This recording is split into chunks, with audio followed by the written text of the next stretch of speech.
151 mg de calcium. Yes! Une bonne augmentation de calcium.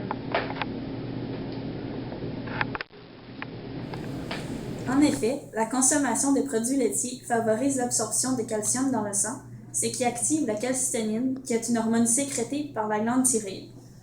La glande thyroïde est l'une des glandes du système endocrinien située en dehors d'une cavité du corps.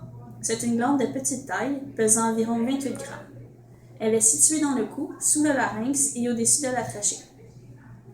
La calcitonin, quant à elle, est une chaîne de 32 acides aminés hypocalciques, c'est-à-dire qui fait diminuer le taux sanguin de calcium, en provoquant le dépôt de calcium dans les os.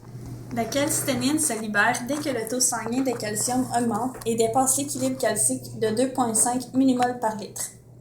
Le réglage du calcium dans le sang commence par la quantité de sel avalé. La glande thyroïde sécrète l'hormone qui arrive dans l'estomac pour la fabrication de l'acide chlorhydrique. Par la suite, cette dernière étape entraîne un courant de sodium entre l'estomac, la rate et le pancréas.